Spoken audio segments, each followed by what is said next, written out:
नमस्कार मित्रांनो, स्वागत आहे तुमचं एनजी मॅथ क्लास या आपल्या यूट्यूब चॅनलमध्ये.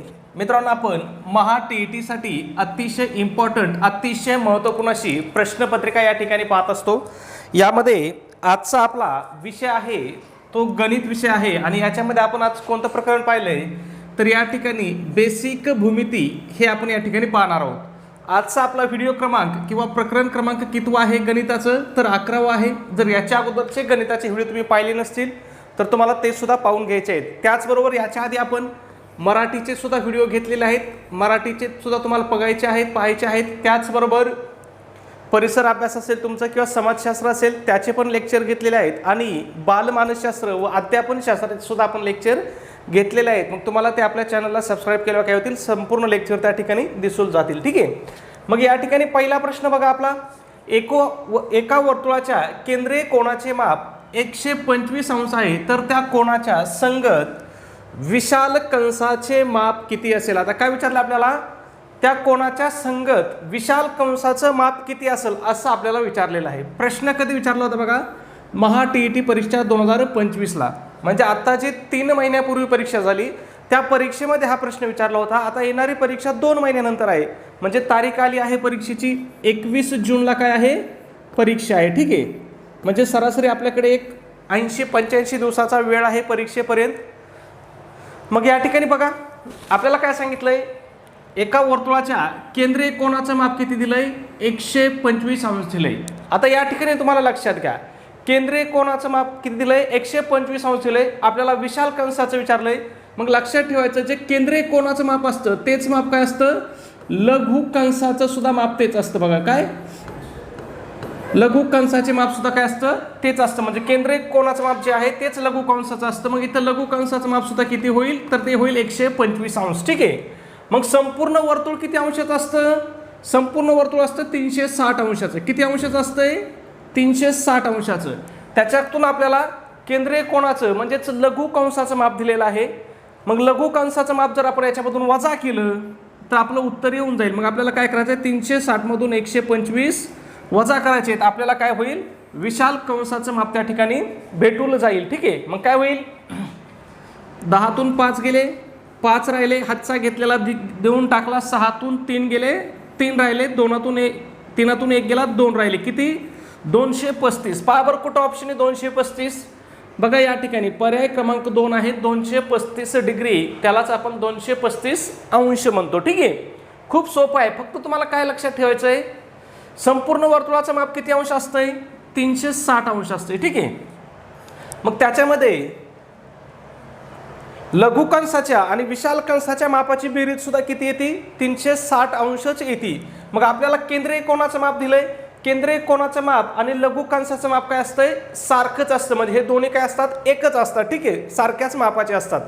मग आपल्याला लघु कंसाचं माप दिलं होतं, मग त्याच्यातून आपल्याला विशाल कंसाचं माप काढायचं होतं. मग आपण फक्त काय करायचं, आपल्याला 360 मधून आपल्याला दिलेलं माप वजा करायचं आहे. आपलं उत्तर त्या ठिकाणी येऊन जाईल. ठीक आहे. आणि प्रश्न आत्ता आपल्याला 2025ला विचारलेला होता.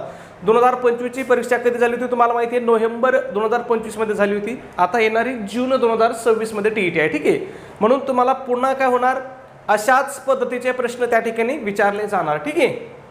पुढचा प्रश्न बघा, प्रश्न क्रमांक 2 आपला काय विचारलंय बघा, एका वर्तुळाच्या केंद्रीय कोनाचे माप 110 अंश आहे तर त्या कोनाच्या संगत विशाल कंसाचे माप किती. आता तुम्हाला काय सांगितलं होतं मी, केंद्रीय कोनाचं माप बरोबर काय असतंय लघु कंसाचं माप असतंय. काय असतंय लघु कंसाचे माप. ठीक आहे.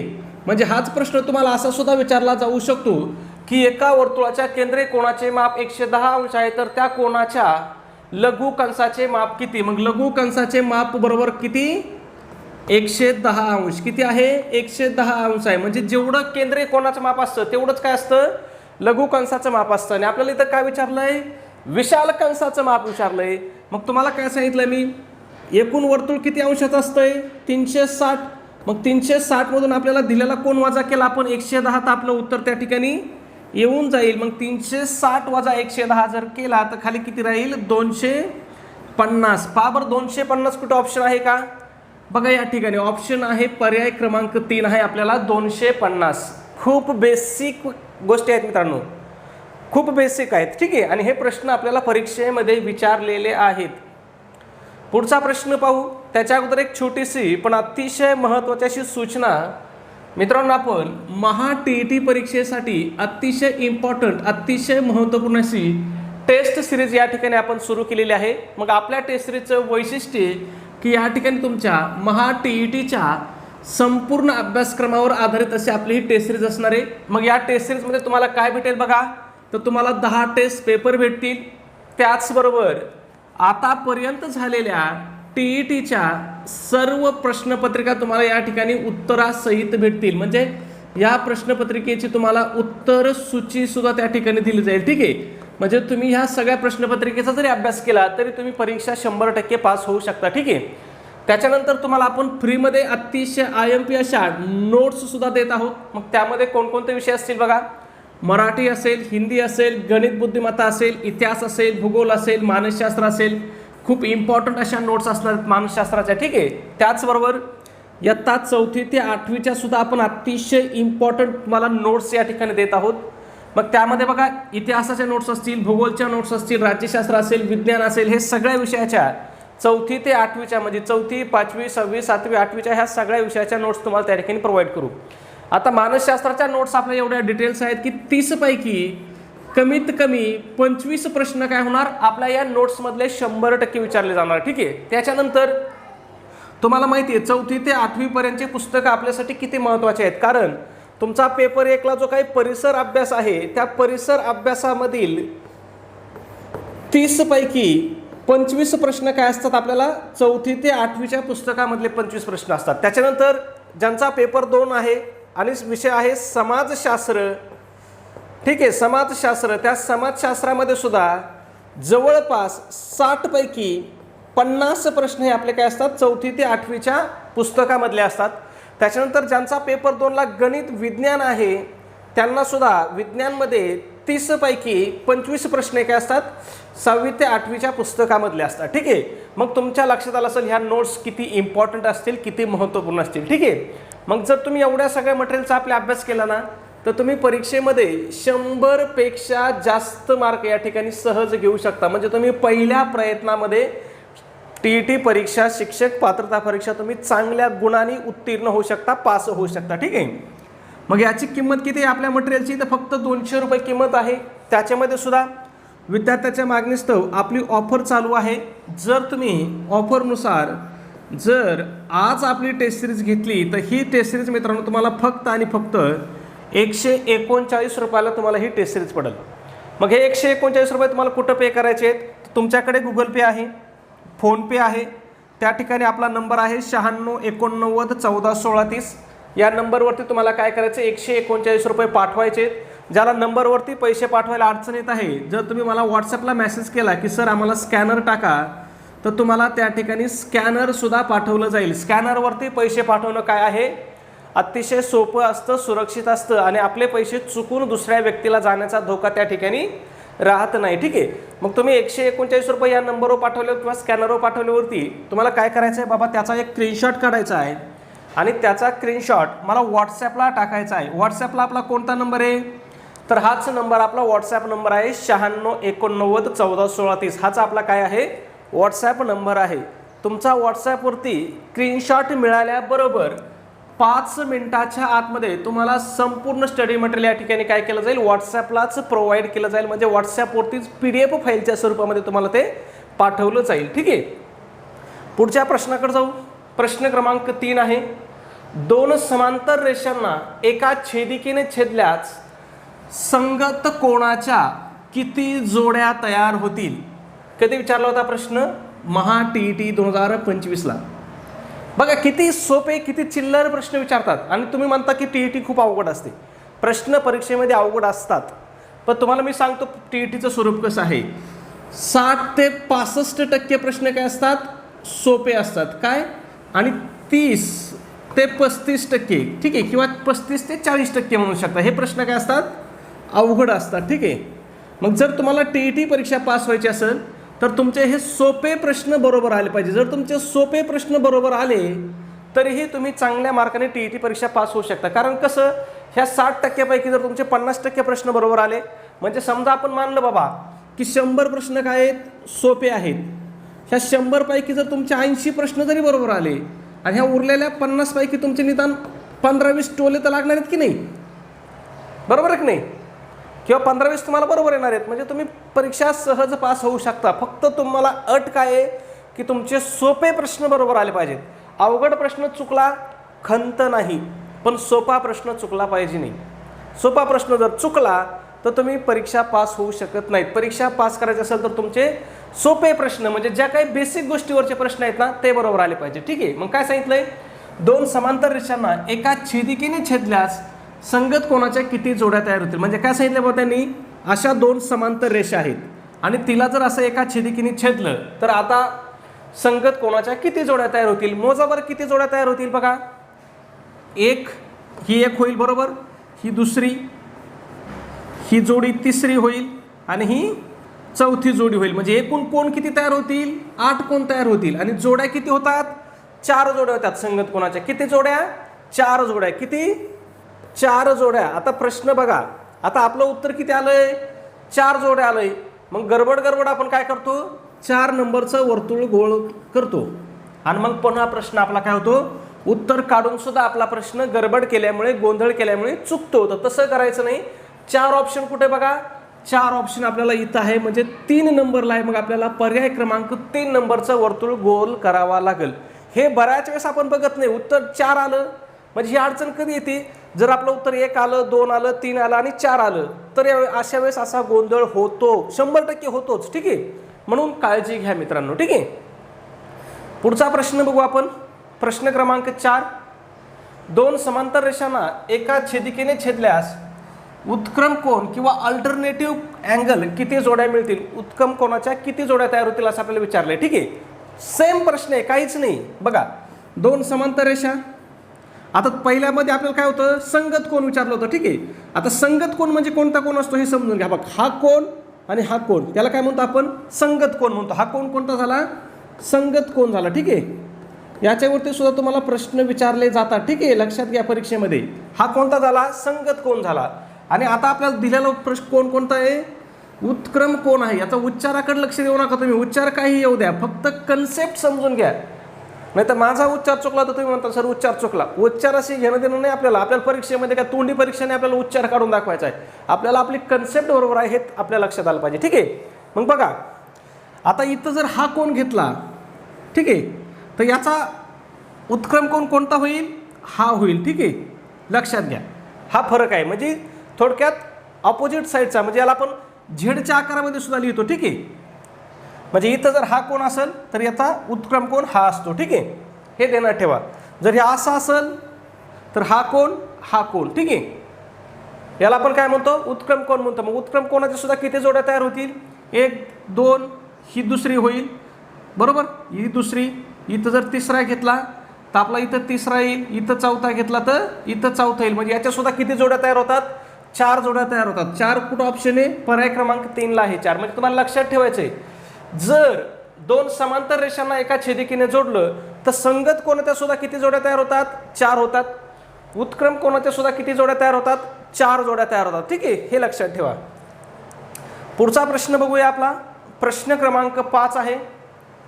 बघा काय विचारलंय, एका कोणाचा पूरक कोन आणि कोटी कोन यांच्या मापांची बेरीज 200 अंश आहे तर त्या कोणाचं माप किती. कधी प्रश्न विचारला होता, 2021च्या TET परीक्षेमध्ये विचारलेला प्रश्न आहे. ठीक आहे, मग बघा, तुम्हाला बेसिक गोष्टी माहिती पाहिजेत. काय, दोन पूरक कोणाची बेरीज किती असते हे माहित पाहिजे. ठीक आहे, पूरक कोन बेरीज किती असते हे तुम्हाला माहित पाहिजे. ठीक आहे, बेसिक तुम्हाला काय सांगितलं मी, फक्त तुम्हाला बेसिक माहिती पाहिजे. मग दोन पूरक कोणाची बेरीज किती असते, 180 अंश असते. ठीक आहे, त्याच्यानंतर दोन कोटी कोणाची बेरीज किती असते, दोन कोटी कोण बेरीज किती असते, किती अंश असते, ह्या तुम्हाला बेसिक गोष्टी माहीत पाहिजेत. ही असते 90 अंश. ठीक आहे, मग आता आपल्याला विचारलंय काय, एका कोणाचा पूरक कोन आणि कोटी कोन यांच्या मापाची बेरीज किती आहे, 200 अंश आहे. ठीक आहे, तर त्या कोणाचं माप किती असं विचारलंय. मग तुम्हाला काय करायचंय, फक्त त्या दोघांची बेरीज करायची. कोटिकोण आणि पूरक कोण दिले की नाही, मग कोटिकोण 2 कोटिकोणांची बेरीज 90 असते, 2 पूरक कोणाची बेरीज 180 असते. मग या दोघांची बेरीज करायची. दोघांची बेरीज किती होईल, 270 होईल. त्याच्यामधून काय करायचं आहे, वजा आपल्याला दिलेला कोण त्यातून वजा करायचा आहे. किती आहे, मापांची बेरीज किती दिलेली आहे 200, मग दिलेली बेरीज वजा करायची आणि छेदामध्ये 2 घ्यायचं. फक्त एवढी मांडणी करायची. मग 270 मधून 200 गेले खाली किती राहतील, 70 छेदामध्ये 2 काय होईल 35. त्या कोणाचं माप किती आहे 35 अंश आहे. कुठं आहे का 35, बघा पर्याय क्रमांक 1 आपल्याला 35 अंश दिलेला आहे. तुम्हाला काही करायचं नाही मित्रांनो, ठीक आहे. ज्यावेळेस तुम्हाला पूरक कोण कोटिकोण दिला असेल, मग पूरक कोण आणि कोटिकोणांची पाहिलं तुम्ही किती 180 आणि 90 बरोबर किती होतात 270 होता, ठीक आहे. समजलं असेल तर ठीक, नसेल समजलं तरी काळजी करू नका, अजून उदाहरण आहेत अशा प्रकारचे, ठीक आहे. एका कोणाचा पूरक कोण आणि कोटिकोण यांच्या मापाची बेरीज 170 अंश आहे, तर त्या कोणाचे माप किती असेल. बघा आता हा प्रश्न कधी विचारला होता 2018ला आणि हा प्रश्न कधी विचारला होता 2021ला. दोन्ही प्रश्नामध्ये काही फरक आहे का, त्यांनी काहीच फरक नाही केला. फक्त इथं बघा, इथं मापांची बेरीज 200 अंश दिली होती आणि इथं काय केलंय त्यांनी, मापांची बेरीज 170 अंश दिली. किती दिली 170 अंश. पहिल्या उदाहरणामध्ये किती दिली होती आपल्याला 200 अंश दिली होती. बाकी काही बदल केलाय का, अजिबात केला नाही. म्हणून मी तुम्हाला घसा ओरडून तुम्हाला काय सांगतो, तुम्हाला कुठल्याही परीक्षेचा अभ्यास करताना सगळ्यात आधी काय बघायचं असतं, तर सगळ्यात आधी प्रिव्हियस इयर क्वेश्चन पेपर, ज्याला आपण शॉर्ट फॉर्ममध्ये काय म्हणतो PYQ म्हणतो, हे तुम्हाला अभ्यासायचं असतं. तुम्ही जर PYQचा व्यवस्थित अभ्यास केला ना, तर तुमचा 70% अभ्यास काय होतो, या ठिकाणीच तुमचा 70% अभ्यास पूर्ण होतो, ठीक आहे. कारण जी गोष्ट आता TET परीक्षा कधीपासून चालू झाली 2013 पासून चालू झाली, ओके. मग जी गोष्ट 2013 पासून 2025 पर्यंत विचारली, तीच गोष्ट 2026ला पण पुढे विचारणार की नाही. का काही सिलेबस बदललाय, काही पॅटर्न बदललाय, परीक्षा पेपर सेट करणारी एजन्सी बदलली का, काहीच बदललं नाही. 2013लाही पेपर कोण घ्यायचं, परीक्षा परिषद घ्यायची. आजही 26चा पेपर कोण घेणार आहे, महाराष्ट्र राज्य परीक्षा परिषदच घेणार आहे. सिलेबस 2013लाही तोच होता, 2025लाही तोच होता. मग त्याच्यामध्ये काही बदल होणार आहे का, काही बदल. मग जर त्यांनी बदल केला नाही तर आपण अभ्यासामध्ये का बदल करायचा. जे चालत आलाय तोच अभ्यास आपण करायचा आणि यशाची गुरुकिल्लीच ते आहे, ठीक आहे. मग तुम्हाला काय सांगितलं होतं मी, डायरेक्ट 270 घ्यायचे. किती घ्यायचे असा प्रश्न आल्यावर डायरेक्ट 270 घ्यायचे. त्याच्यामधून दिलेला कोण वजा करायचा, किती आहे दिलेला कोण 170 आणि छेदामध्ये काय करायचं 2 घ्यायचं. मग किती 270 मधून 170 गेले, किती राहिले खाली 100, छेदामध्ये 2 बरोबर किती होईल 50. पहा बरं कुठं 50 ऑप्शन आहे का आपल्याला, पहा या ठिकाणी पर्याय क्रमांक 2 आपल्याला 50 अंश दिलेला आहे.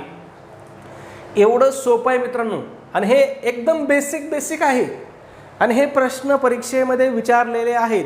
जर माझ्या भरोसा नसेल तर परीक्षा प्रश्नपत्रिका काढून बघायची 2018ची परीक्षेमध्ये प्रश्न आला होता की नव्हता, ठीक आहे. पुढचा प्रश्न, प्रश्न क्रमांक 7 आहे. प्रश्न पाहण्या अगोदर मित्रांनो एक छोटीशी विनंती आहे की आपण तुमच्यासाठी एवढी मेहनत करून व्हिडिओ बनवत असतो, पण तरी आपल्या व्हिडिओला खूप कमी लाईक येत आहेत. तर तुम्हाला व्हिडिओ आवडत, आता इथपर्यंत तुम्ही व्हिडिओ पाहिला आहे म्हणजे तुम्हाला व्हिडिओ 100% आवडला आहे. तर मग एक लाईक करत चला, लाईक करणं मोफत आहे. त्याच्यानंतर आपला व्हिडिओ तुमच्याकडे असणारे जे काही शैक्षणिक ग्रुप आहेत ना मित्रांनो, त्या ग्रुपला नक्की शेअर सुद्धा करत चला, ठीक आहे. लाईक करणं शेअर करणं हे काय आहे, मोफत आहे, ठीक आहे. बघूया 12 नैकरेषीय बिंदूतून जास्तीत जास्त किती त्रिकोण काढता येतील. आता काय सांगितलं आपल्याला, 12 नैकरेषीय बिंदू आहेत आणि या बिंदूमधून जास्तीत जास्त किती त्रिकोण काढता येतील असं विचारलंय. कधी विचारलं होतं बाबा, 2021च्या TET परीक्षेमध्ये विचारलं होतं. आता 21ला विचारलं होतं म्हटलं 26ला पण विचारू शकतात, काही अडचण नाही, ठीक आहे. मग बघा तुम्हाला काय करायचंय, किती बिंदू दिलेत आपल्याला 12 बिंदू दिलेत, किती 12. आता एक त्रिकोण काढायला तुम्हाला माहिती आहे किती बिंदू लागतात, एक त्रिकोण काढायला कमीत कमी काय 3 बिंदू लागतात. किती बिंदू लागतात 3 बिंदू लागतात. आपल्याला किती दिलेत त्यांनी 12 दिलेत, किती दिलेत 12 दिलेत. एक काढायला किती लागतो 3 लागतात. मग 12/3 एवढी मांडणी करायची, ठीक आहे. आणि काय करायचं 3 पासून उलट मागं जायचं, 3 गुणिले 2 गुणिले 1, 3 पासून 1 पर्यंत जायचं. 3 गुणिले 2 गुणिले 1 गेलो. मग इथं सुद्धा तेवढंच घ्यायचं, 12तून 1 गेला किती 11, 11तून 1 गेला 10, फक्त एवढी मांडणी करायची. लक्षात आलं? दिलेले बिंदू घ्यायचे आणि त्यांच्यातून मागची संख्या 2दा गुणा करायची. फक्त एवढी जर तुम्ही एकदा मांडणी केली तर बघा 3 1 3, 3 चौक 12, बे 1 बे, बे पंचे 10, काय राहिलं 4 गुणिले 11 गुणिले 5, बरोबर काय राहिलं 4 गुणिले 11 गुणिले 5. ठीक आहे. मग 11 गुणिले 4 बरोबर किती 44, 44 गुणिले 5 बरोबर किती 220. पहा बरं कुठं 220 आहे का?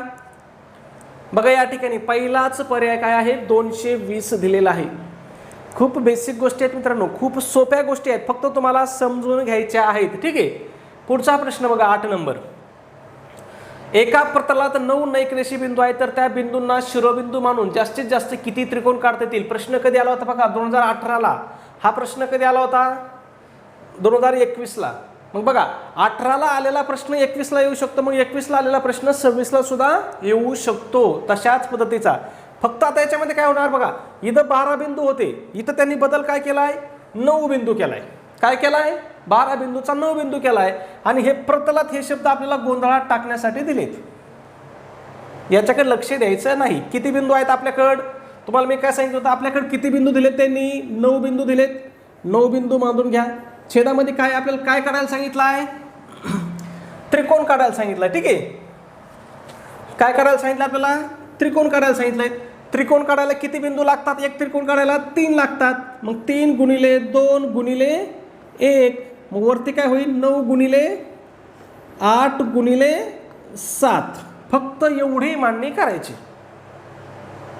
मग काय होईल 3 1 3, 3 त्रिक 9, बे 1 बे, बे चौक 8, काय राहिलं 3 गुणिले 4 बरोबर गुणिले 7, 3 गुणिले 4 गुणिले 7, 3 चौक 12, 12 7 किती 84. पहा बरं कुठं ऑप्शन आहे का 84? बघा या ठिकाणी सुद्धा आपल्याला ऑप्शन क्रमांक 84 आहे. म्हणजे याच्यापासून आपण जास्तीत जास्त किती त्रिकोण काढू शकतो 84 त्रिकोण काढू शकतो. काही रॉकेट सायन्स आहे, काही सूत्र पाठ करायचे आहेत, काही तुम्हाला लय मोठी गणिती क्रिया करायला सांगितली मी की बाबा भलतं पान लागतंय गणित सोडायला, काहीच लागत नाही. ठीक आहे. समजून घ्या तुम्ही फक्त या गोष्टी. पुढचा प्रश्न 9 नंबर. एका वर्तुळावरील 6 बिंदू परस्परांशी एकदा जोडण्यासाठी 4 रेषाखंड काढले आहेत तर जास्तीत जास्त आणखीन किती रेषाखंड काढता येतील? बघा काय सांगितलंय, एका वर्तुळावरती किती बिंदू 6 बिंदू परस्परांशी एकदा जोडण्यासाठी 4 रेषाखंड. त्यांनी ऑलरेडी 4 रेषाखंड त्याच्यामध्ये काढलेत आणि आपल्याला काय विचारलंय जास्तीत जास्त आणखीन किती रेषाखंड काढता येतील? जास्तीत जास्त आपल्याला किती रेषाखंड काढता येतील? मग आता तुम्हाला मी काय सांगतो, ज्यावेळेस तुम्हाला असं गणित दिलं जाईल त्यावेळेस तुम्ही जास्तीत जास्त किती रेषाखंड काढू शकता हे तुम्हाला काढायची मी एकदम शॉर्ट ट्रिक सांगतो. बघा किती बिंदू दिलेत 6 बिंदू दिलेत. मग काय करायचं 6 गुणिले काय करायचं 6च्या मागची संख्या, म्हणजे दिलेल्या बिंदूच्या मागची संख्या. 6च्या मागची संख्या किती आहे 5 आहे आणि छेदामध्ये काय करायचं 2 घ्यायचं. मग काय होईल बे 1 बे, बे त्रिक 6, 3 गुणिले 5 बरोबर किती 15. आता बघा जास्तीत जास्त किती रेषाखंड निघू शकतात 6 बिंदूमधून 15 रेषाखंड निघू शकतात. जास्तीत जास्त किती 15 निघू शकतात. पण त्यांनी काय केलंय 4 रेषाखंड ऑलरेडी काढलेत. मग 15 वजा 4 केलं तर आपण अजून किती काढू शकतो 11 काढू शकतो. मग 11 ऑप्शन कुठे बघा या ठिकाणी पर्याय क्रमांक 3 11 आहे. म्हणून प्रश्न वाचताना व्यवस्थित वाचायचा, नाही तर आपलं इथं 15 आलं पर्याय बी 15 होते आपण लिहून टाकलं असतं. पण प्रश्न वाचताना त्यांनी 15तले 4 त्यांनी काय केलेत ऑलरेडी काढलेत. ऑलरेडी आपल्याला दिले की आम्ही 4 काढलेत. मग तुम्ही जास्तीत जास्त किती काढू शकता? मग जास्तीत जास्त 15 होते, त्यातले 4 त्यांनीच दिलेत. मग आपण किती काढू शकतो अजून 11 काढू शकतो. ठीक आहे. पुढचा प्रश्न बघू. प्रश्न क्रमांक 8 आहे. ही आता हा प्रश्न कधी आला ते लिहायचं राहिलं इथं कंसामध्ये, कधी आला ते टायपिंग करताना राहून जात आहे. पण हा प्रश्न परीक्षेमध्ये विचारलेला आहे. ठीक आहे. नाही तर तुम्ही म्हणता सर इथं विचारलेलं नाही म्हटलं, लिहिलेलं नाही म्हटलं, प्रश्न विचारला नव्हता का? पण विचारलेलाच आहे. ठीक आहे. पुढचा प्रश्न बघा 10 नंबर. एका वर्तुळावरील 8 भिन्न बिंदू परस्परांशी जोडण्यासाठी आधीच 6 रेषाखंड काढले आहेत, तर जास्तीत जास्त आणखीन किती रेषाखंड काढता येतील? बघा त्यांनी किती काढलेत? आधीच 6 काढलेत. बिंदू किती दिलेत आपल्याला? 8 दिलेत. मग तुम्हाला काय सांगितलं होतं मी? दिलेला बिंदू त्याच्या पाठीमागची संख्या किती होईल? 7. छेदामध्ये किती घ्यायचे? 2. 2 1 2, 2 चौक 8, 7 चौक किती झाले? 28. वजा काय करायचं? त्यांनी काढलेले, त्यांनी किती काढलेत? वजा 6. त्यांनी 6 काढलेत म्हटलं वजा 6 करू. मग 28 मधून 6 गेले तर खाली किती राहतील? 22 राहतील. कुठे 22 आपल्याला ऑप्शन? बघा या ठिकाणी पर्याय क्रमांक 1 आहे 22. ठीक आहे, लक्षात येतंय? खूप सोपं आहे मित्रांनो, फक्त तुम्ही या गोष्टी समजून घ्या. ठीक आहे, आणि असेच प्रश्न तुम्हाला परीक्षेमध्ये विचारले जातात. पुढचा प्रश्न आपला शेवटचा प्रश्न. ठीक आहे, एका कोणाचा पूरक कोन आणि कोटी कोन यांच्या मापाची बेरीज 150 अंश आहे, तर त्या कोणाचे माप किती? प्रश्न 2017च्या परीक्षेमध्ये विचारलेला होता. ठीक आहे, कधी विचारला होता? 2017च्या परीक्षेमध्ये. काय सांगितलं आपल्याला? पूरक कोन आणि कोटी कोणाच्या मापाची बेरीज दिली आपल्याला 150 अंश. मग तुम्हाला मी काय सांगितलं होतं? बाबा काय घ्यायचं? 270 घ्यायचे, त्याच्यामधून दिलेलं वजा करायचं. किती दिले आपल्याला? 150 दिले. छेदामध्ये किती घ्यायचे? 2 घ्यायचे. मग आलेलं उत्तर काय करायचं आहे तुम्हाला कमेंटमध्ये सांगायचं आहे. तुम्ही जर चॅनलला अजून सबस्क्राईब केलं नसेल तर लगेच सबस्क्राईब करून घ्या. व्हिडिओ आवडला असेल तर मित्रांनो प्लीज एक लाईक करत चला, आणि आपला व्हिडिओ तुम्हाला कसा वाटतो हे सुद्धा कमेंटमध्ये नक्की सांगत चला. त्याच्यानंतर आपला व्हिडिओ तुमच्याकडे असणाऱ्या शैक्षणिक ग्रुपला नक्की शेअर करत चला, पाठवत चला. धन्यवाद.